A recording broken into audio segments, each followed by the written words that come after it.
love, beauty, joy. This is how we hold the world better. We hold all of our experiences better when we are able to know and share our being with others. This is really tricky in a time when it's not good enough to just not agree with someone. You have to not like them. What you learn as a surfer is that the ocean is never affected by any wave. Yeah. Whether it is a tsunami that destroys the nature of the ocean is never changed. Today on the Irish and international stage of our P&P podcast, we deliver to you part 2 of a 2-part conversation with Jillian Fleer, a phenomenal woman who is head of insight and development at the Reconnection. If you haven't yet, we invite you to tune into part 1, which is episode 62, where we discuss oneness, how to not run away from your feelings, knowingness, the essence of positivity, and gratitude. Now we're going to conclude our chat with Jillian, learning about the intimacy of sharing your being as a mother, how to grow in love with one another, and mindless mindfulness. Go grab a warm cup of tea, get your notepad out, and enjoy this nourishment of positivity, humour, and shared wisdom. So Jillian, as you said, as we're all women here, I do have a question related to women. You know, when we speak about energy, is there a difference for men and women taking the female cycle into consideration? On the level of the personality, we'll say, I am a mother. And in this experience of, I have a magnificent 33-year-old son. And so as a mother, and in this experience, there was nothing more intimate than the connection of caring and sharing my being with my son. There was nothing more intimate and, in a way, nothing more familiar than this connection. And it didn't and doesn't have anything to do with the dynamic of, we'll say, our relationship as, mother and my kid, that it's not from that I would say or believe in the question that you're asking, is there a difference for men or women when we speak about energy? I think it's in that most root level of the experience itself. It is the most intimate connection. We share our physical being, our body, with another, in the creation of another being. And so, no, if you are in the world as a man, that isn't an opportunity that is part of your experience. Men don't. It's not about playing a role in the process. It isn't about, this wonderful thing that happens with, the light and because men actually carry the mitochondria. They are integral to that process. So it isn't so much the process or the procedure. But yes, I do think that energetically, we in female form are experiencing the simplest, most irreducible, most intimate connection with God, love, infinite intelligence that there is. So in that way, I would say there would be a difference. There's a difference in the experience. Again, I'm not terribly focused on the behavior of the world. Okay. I'm not terribly absorbed in how one acts out in their daily life. I am much more interested in the recognition or one being in the receiving of their true nature, so that everything that they express in their behavior is from and with and inclusive of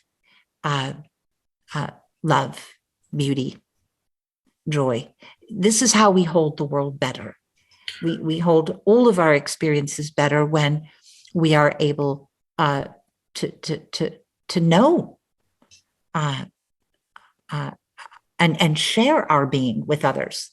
You know, I heard something very beautiful spoken, and I will share in one of your questions. I think you asked if I had a piece of wisdom. Again, wisdom is one of those beautiful things that, I don't always think of myself as someone who carries pieces of wisdom.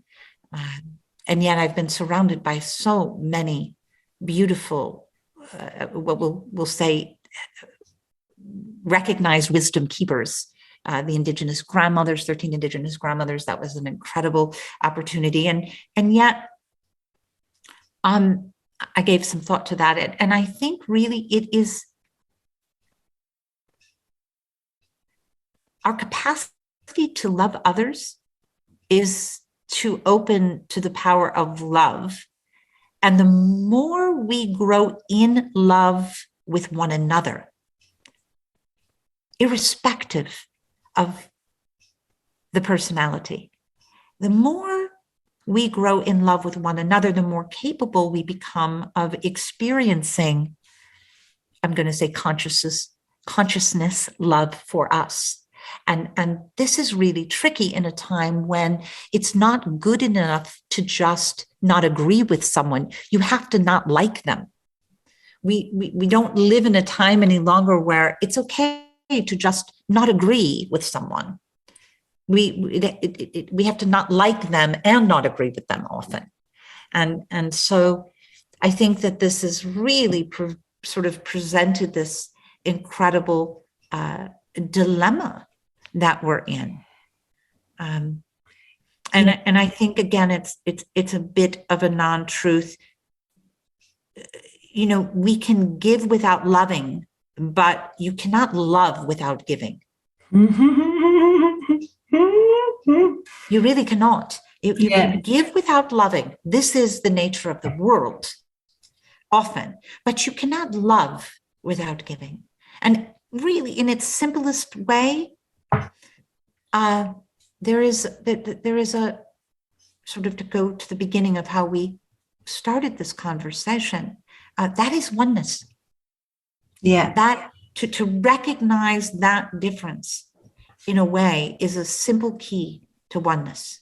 And I also think another beautiful tip is that if we could observe our bodies and our minds and the sensations that come with it without being so interested in them all the time, I think we would have another level of resilience, you know, in this human experience we know of. And again, the reconnective healing experience, I'm giving, in a way, some of the keys that occur without us doing anything, that are sort of inlaid around the reconnective healing experience. These are some of the if you say, the benefits that come with the awareness or the loving intelligence. Again, the frequencies of energy, light, and information, as we sort of name it in the language of reconnective healing. But again, these are names. But some of that is all a piece of the healing. The reconnective healing the reconnective healing experience is healing itself. It's just healing with a capital H. You're reminding me, or my mind is now recalling a conversation Ashley and myself had with a gorgeous man who was in prison and had addictions and went to a therapy centre in Ireland. And one of the greatest messages he gifted us with in telling us his experience was that in that centre he was surrounded by people filled with love, and he had never felt it like at that level in his life before. And he was a different person leaving and felt so much stronger because he got a glimpse of love, true love, where people were uplifting each other and things like that for the first time. And I think after that experience, he was on a better path for himself, and he was not going to look back. There's nothing to look back to. Mm. You are where you always are. You are love. We are love itself. That is our truth. So this idea is, I think, crucial and imminent right now. To grow in love with one another. To grow in love with one another. I would just say that would be, if I had a piece of wisdom, that would be the wisdom. Wow. I think that's the greatest thing I've heard on the podcast, that we should grow in love with each other. That's gorgeous. So Jillian, I just want to thank you for all the gorgeous meditations you've created and put up on YouTube. The YouTube channel is Reconnective Healing, or is it the Reconnection? I think it's the Reconnection. It might be for YouTube under Reconnective Healing. I would have to look at the actual. It's actually the Reconnection. Yeah, now you've reminded me. Okay. So thanks so much.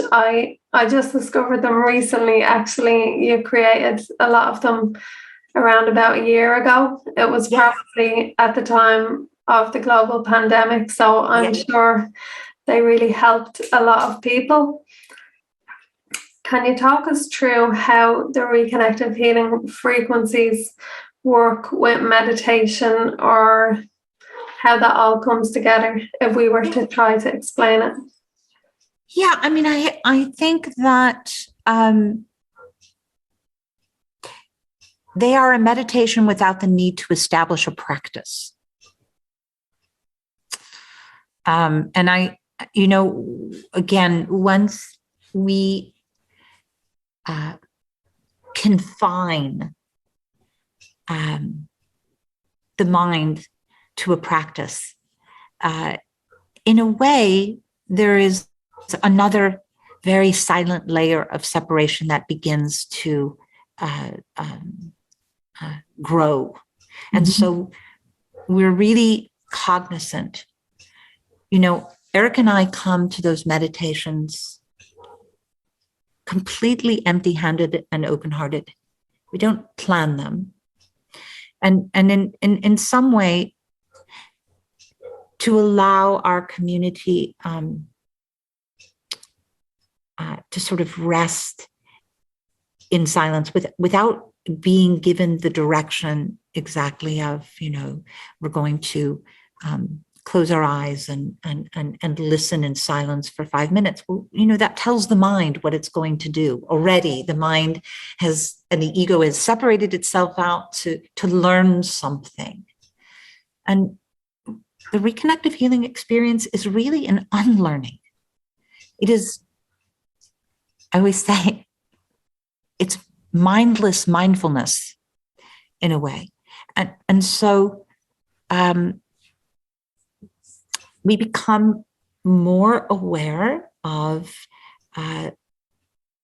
what the body minds need to direct and control feels like and sounds like. We really encourage our listeners to observe expectancy.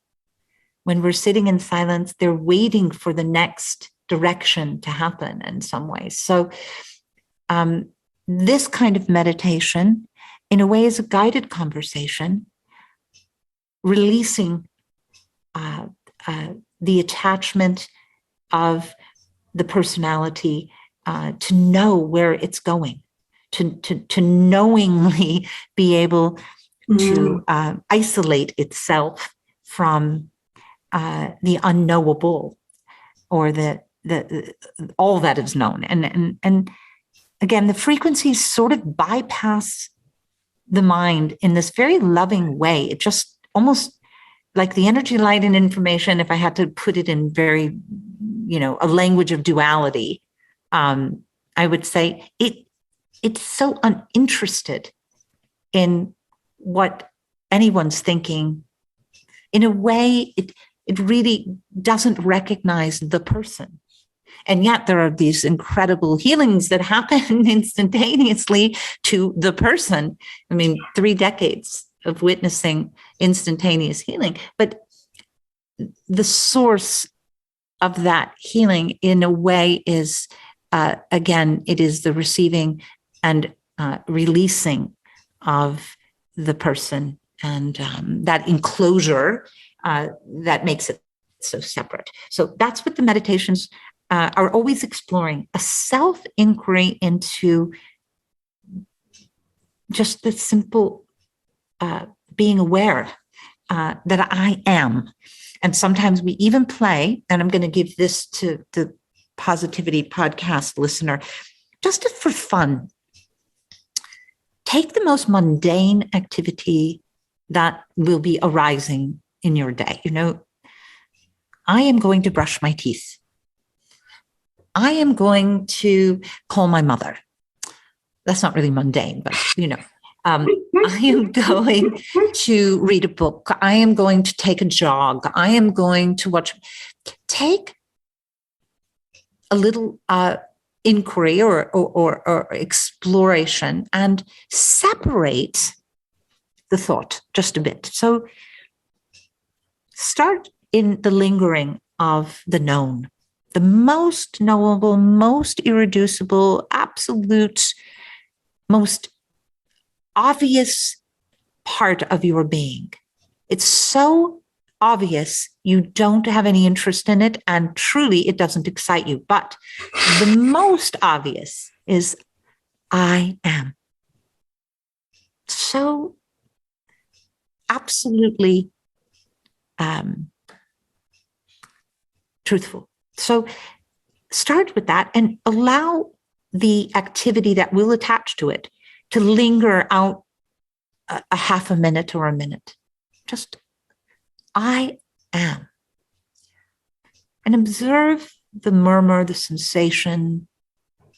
The personality won't be very interested in that, nor the ego, but because it's waiting for the activity of the person to be attached to it. So just, I am, and let it ride in your observation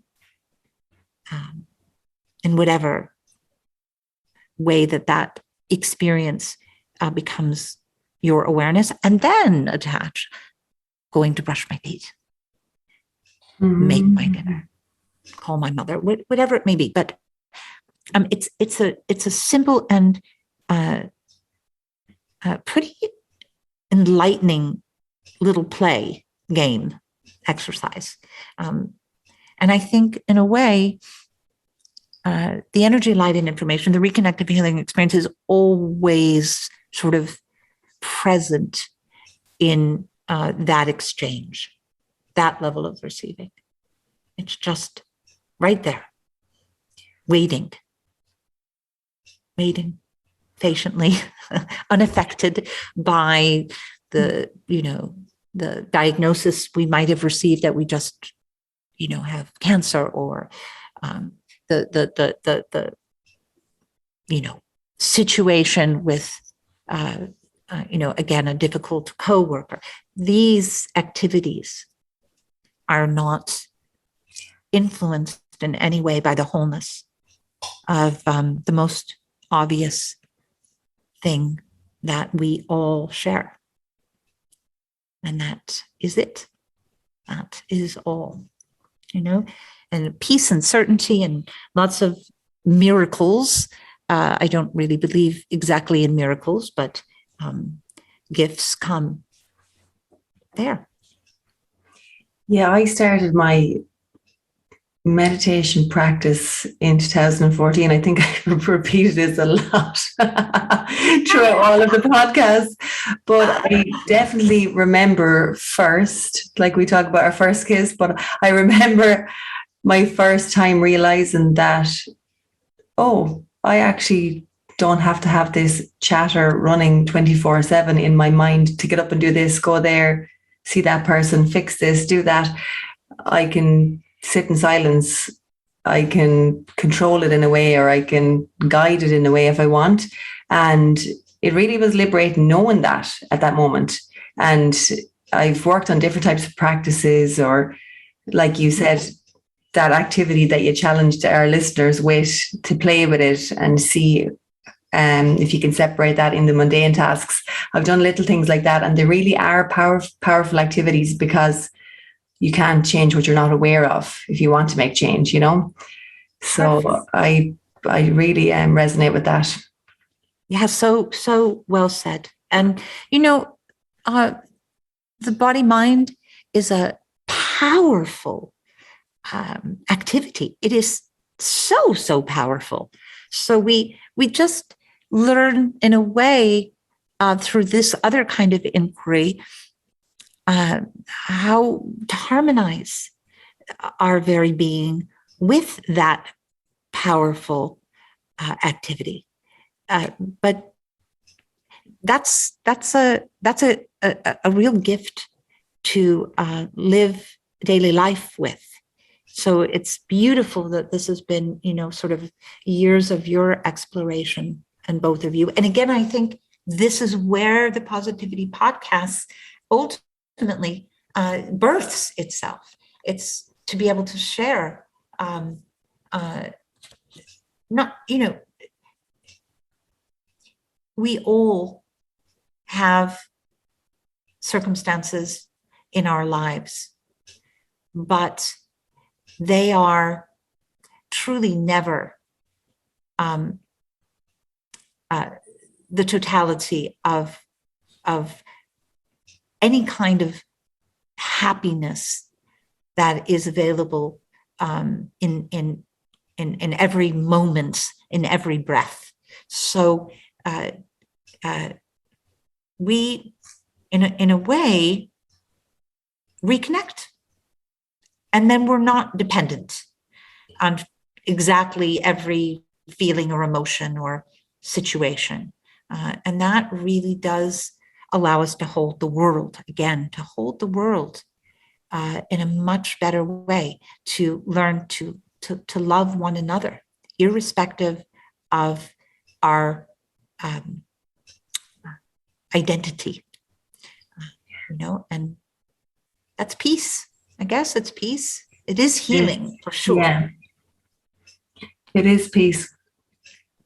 I remember being at a competition for a public speaking club I was a committee member on, and it was in the north of Ireland, and there had been conflict there, and there still is ongoing conflict, really, or tension. I wouldn't say conflict, actually, but the lady had to get up and speak about what she does, and she said she is a peacemaker, and it meant two things for her. One was that she made pieces of jewelry, handcrafted, but the other meaning she gave it was that she creates peace in her day, every day. And, you know, if people across the north of Ireland could do that, there'd be a lot more peace across the country, and then a ripple effect across the world, you know. But bravo. Such a great intention, yeah. Well, actually, too, to be able to express it in both threads, you know, the discovering of that kind of wisdom, in a way, is being able to unite what most people live as you know, one thread, which is I make jewelry, right? That's how they identify what they are, who they are, their purpose, their contribution. And in the way that you've just explained her sharing, it's like the unbroken thread. in a way. She is a peacemaker, and she makes pieces that we can hold in our finite experience in the world that are beautiful, but she is peace. That is beauty. That is peace itself, right? So that's the unbroken thread, and fantastic. Mm-hmm. It's a great share. I'm loving this conversation. Jillian, I know you've answered our question yourself. Thanks for that on wisdom and positivity. I'd love to know if you'd be open to sharing day to day with this beautiful presence that you are, and being able to be that field of love and oneness. How does your day look day to day? Do you have things that you continue to ground yourself with, or does your day just flow? I don't pay a lot of attention to that has happened. I'm not particularly refined any longer in my awareness of even a memory so much. It isn't really where I feel most connected or aware. So I would say, yes, my daily activities, be it interacting with our staff or sharing a Zoom conversation or meditation, or being at one of our training programs, there isn't a lot of difference in my understanding of who I am.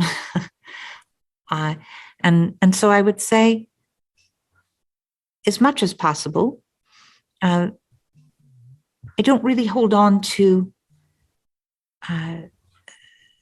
again, that isn't in my present awareness. I don't thrive so much on, I'm going to say, the personality or the understanding of my identity as, again, the head of insight and development, or Eric's partner in life and love. And these roles are really just for my creative display. They really are. And I love them as that.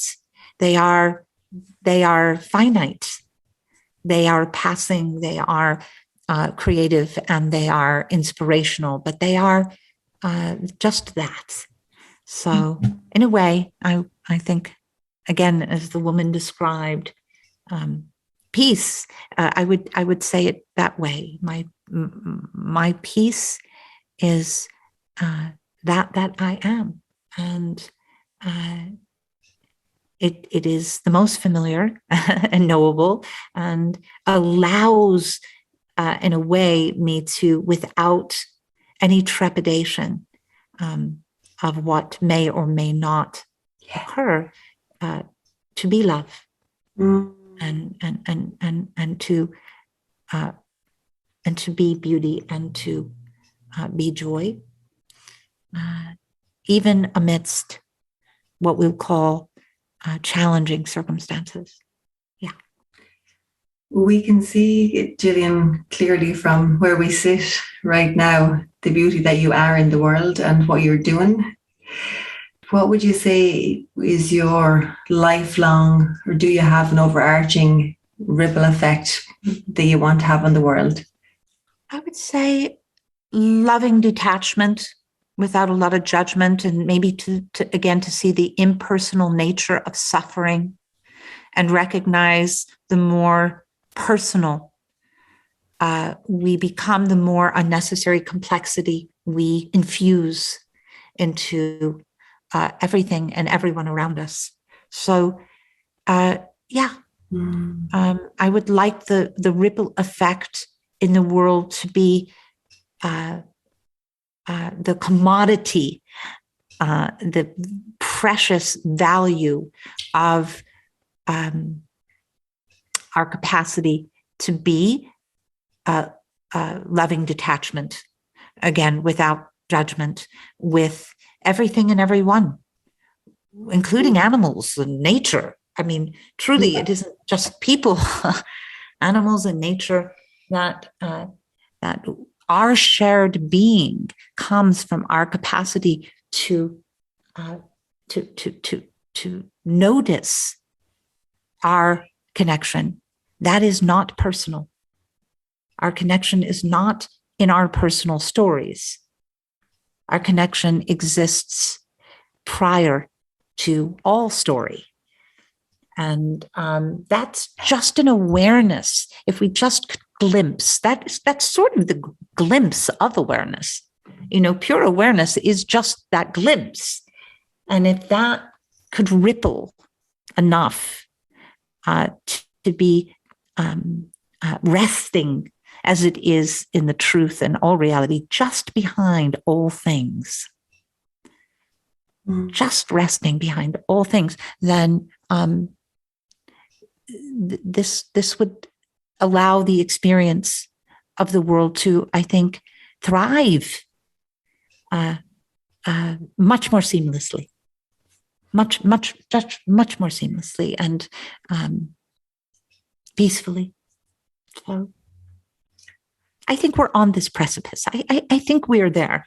You ladies are a ripple in this, and many other voices that are emerging in this, we'll say, space and time. Even beautiful new books and ways in which everything we've all known and ever known is being re-examined in a way. So we're in a ripple. We're in a. I'll just say this very quickly. One of my great loves is surfing. I've been an avid surfer my whole life, and it's something that I enjoy so much. And not that I have a lot of time to do it as often as I'd like, but there is something in how we ride a wave. There are two ways in which a surfer has its peak experience. And sometimes it is that we rest at the top of a wave. And it is I'm going to say it in sort of an elongation of presence. And sometimes we ride the activity or the tumultuous waters of waves that come and go quickly. And what you learn as a surfer is that the ocean is never affected by any wave. Whether it is a tsunami that destroys many, many things, it is untouched. The nature of the ocean is never changed, ever. So we need to know this knowingly. We need to find various different ways. If we're going to find practices, it might be to practice that knowingness so that we don't become attached and lost in the activity of repeated waves that feel beyond our capacity to be in and to ride out and to experience, and that's a big one. That's a big one, and what a gorgeous way to close the podcast. Oh my God, I'm so happy. I really am. Thanks so much for sharing that with us, Jillian. We actually have a gorgeous friend, Jillian, and she also loves surfing. Oh, well, tell her I love that she loves that, Oh, Jillian, you should come to Ireland sometime. Well, that may very well happen next year. So we'll keep you posted. there is an invitation actually for us to be in Ireland. And I said to Eric last week, just because this was coming up, I said, they're really cool women. Like you can just see from listening and watching them. So where do they live? Let's make sure that if we do get there next year, that we touch base. So let's see what unfolds, and I'd love to hear even a little bit more about the experience that you had in and around Reconnective Healing. And if we're there, we'll be able to maybe do a little play together, which would be great too. Jillian, I know people that have moved back from Australia to Ireland just because surfing is so good in the west of Ireland on the Atlantic. I'd love for you to experience it.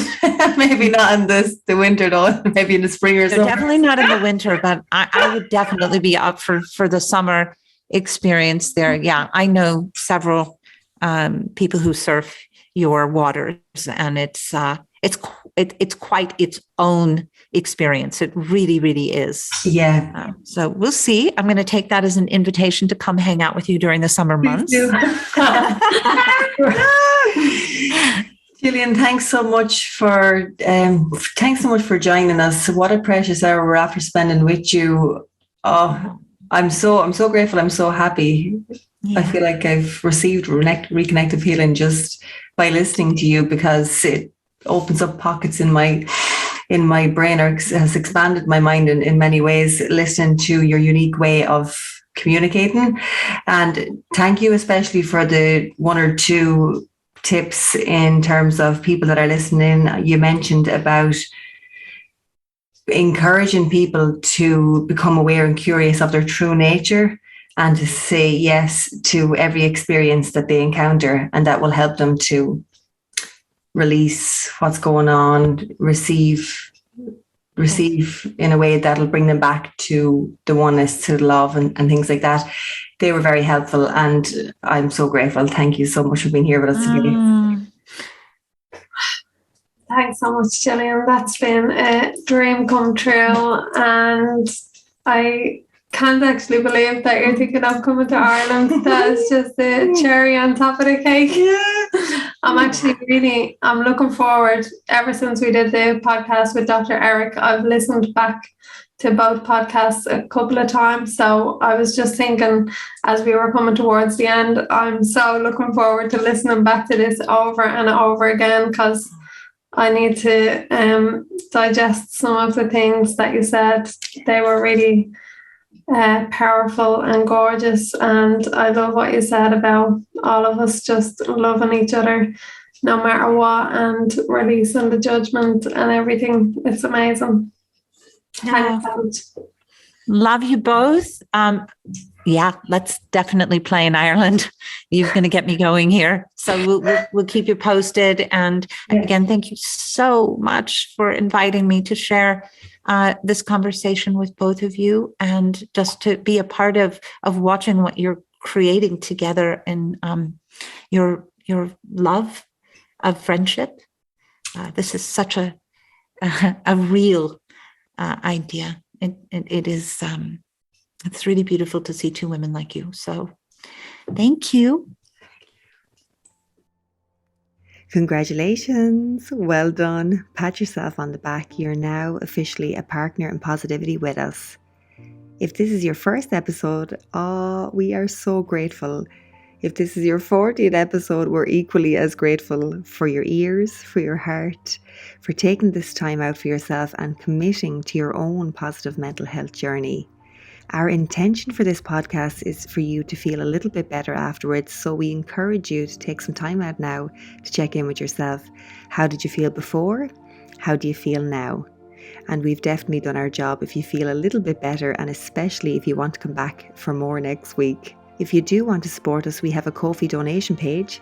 It's ko-fi.com/partners in positivity. We really value the work that we're doing. We know there is so much negative in the world, and we want to contribute to people feeling their best. So we hugely appreciate all of the donations we've had so far. Thank you. Also, if you got something of value from this and you want to share it with friends or family to add to this trend of positivity in the world, we would love to be tagged in any posts on social media. You know where to find us. Other than that, guys, have an incredible week ahead, and we look forward to feeding you some more nourishment for that beautiful mind, that beautiful garden of yours next week.